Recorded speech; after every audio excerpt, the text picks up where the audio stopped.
Donc ça c'est une batterie V-mount standard. Une batterie V-mount? Boring. Oui mais attends, j'ai pas fini. Ça c'est une batterie V-mount révolutionnaire. Ah bah voilà.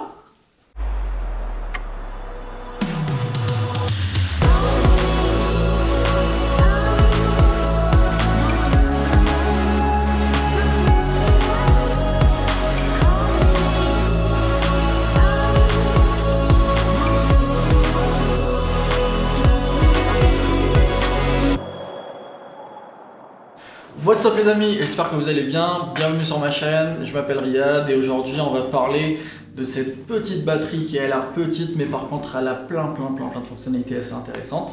C'est la FX Lion Nano One, c'est une V-mount. Alors j'ai aussi reçu le Nano L03 de la marque FX Lion, donc c'est un support qu'on va visser sur la cage et c'est un support de la batterie. Tac, donc là voilà, boum, comme ça on la fixe, elle est fixée. Et on est bien. Petite précision, c'est une collaboration avec FX Lion, c'est-à-dire qu'ils m'ont envoyé cette batterie. Par contre, je suis libre de dire ce que je veux sur ce produit. Je vais vraiment faire un test en toute transparence et je vais dire ce que j'aime, ce que j'aime pas. Donc voilà. Alors vous allez me dire, mais c'est quoi une V-mount? Du coup, une batterie V-mount, c'est une grosse batterie qui a derrière un lock en forme de V, donc c'est pour ça qu'on appelle un peu le V-mount, qui va se clipser sur des caméras de type cinéma généralement, par exemple des Red, des Harry et tout, donc ça va offrir beaucoup de vue à ces caméras qui sont très gourmandes. Et ça peut aussi alimenter des lumières, des lights, des LED et tout, donc voilà, généralement elles sont énormes parce qu'elles vont donner beaucoup de vue et c'est surtout aussi très lourd, donc je vous avoue que ça par exemple en déplacement et tout, ça pèse un peu. En fait c'est un format un peu standard qui n'a pas trop évolué ces dernières années. Par contre, à côté on a cette marque, donc FX Lion.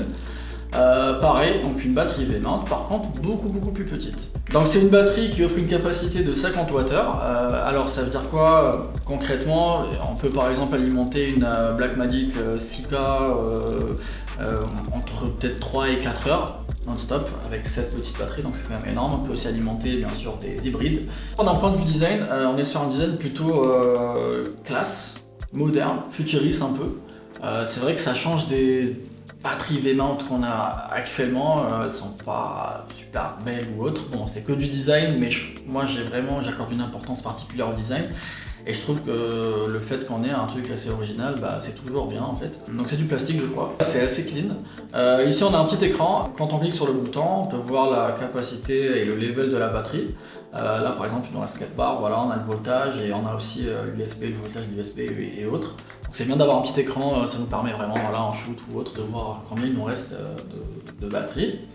Concernant les connectivités et les ports, donc on a le fameux D-Tape. Là où ça devient très intéressant, c'est là-haut où on retrouve 3 USB. Alors on a l'USB type A, un USB type B et un USB type C. Ce qui est intéressant avec ces ports-là, c'est qu'on va utiliser cette batterie pour différentes tâches. Par exemple, je suis en tournage et j'ai assez de batterie sur ma caméra, par contre j'ai plus de batterie sur mon téléphone, et ben je peux l'alimenter en USB normal. Je sors un USB avec un Lightning, boum, ça marche. Avec l'USB type B, pareil, je peux aussi alimenter tout autre accessoire justement qui s'alimente en USB type B tout simplement. Et l'USB type C, alors là c'est super intéressant, ça peut alimenter mon MacBook. Donc je suis dans un avion, j'ai plus, bon, on pourra voyager bien sûr, parce que là c'est pas gagné. Dans un aéroport ou voilà, peu importe, même dehors, voilà, je me balade, j'ai reçu un appel, je dois envoyer un truc à un client et j'ai plus de batterie, je peux sortir ça, mettre mon USB-C, ça peut alimenter mon Mac, donc ça c'est vraiment génial. Bon, ça va pas tenir peut-être 12 heures, mais bon, vu que c'est quand même petit, mais ce que je veux dire par là, c'est que au-delà de la batterie V-mount standard, on est sur une batterie multitâche, tout simplement, très polyvalente. Elle alimente une caméra et tout ce que j'ai à côté de moi. Donc ça c'est super intéressant. Maintenant, pour la partie recharge, on peut la recharger soit avec les gros chargeurs V-mount qui coûtent extrêmement cher et qui sont gros, énormes. On va mettre ça de côté pour l'instant. On peut acheter des câbles D-Tape qui vont directement sur une prise. Donc ça c'est la solution numéro 2. Et solution numéro 3, bah, si vous avez un chargeur de Mac par exemple en USB-C, vous la mettez ici et ça la recharge en 2 heures. Et là justement ça m'amène à la question, quelle est l'utilisation de cette batterie? Comme je vais un peu me répéter, mais l'utilisation ça peut être, c'est-à-dire on-set, donc vous avez un shooting, vous avez un tournage, ça c'est beaucoup plus que vos petites batteries de mirrorless ou autre. Donc tu prends ton boîtier, tu mets ça à côté, ça va te permettre d'avoir l'équivalent peut-être de 3 à 4 charges. Donc c'est voilà, idéal pour les quand tu es en set, quand tu es en train de shooter. Pour les caméras, type Blackmagic aussi, voilà, ça fait le travail. Ça alimente aussi tout ce qui est follow focus, micro, moniteur. On peut vraiment tout alimenter avec. T'as dit qu'on pouvait tout alimenter avec. Et là où elle est hyper méga intéressante, c'est vraiment en déplacement, en voyage, parce que comme vous pouvez le voir, elle est extrêmement petite. Je mets ma main à côté, bon j'ai des grandes mains, mais c'est plus petit qu'un iPhone. On peut la prendre là où on veut, donc en déplacement, en voyage, c'est vraiment nickel. Et en plus, il y a un truc normalement, si je dis pas de bêtises, quand on prend l'avion, encore une fois, quand on va le prendre, pas tout de suite, on est limité à 100 Wh normalement. Du coup, celle-ci c'est un 50, on n'a pas de souci, on peut emmener 2, 3, voilà. Il n'y aura pas de souci à la transporter, ça va pas exploser, donc ça c'est génial. Voilà, donc clairement en déplacement, c'est vraiment la batterie idéale.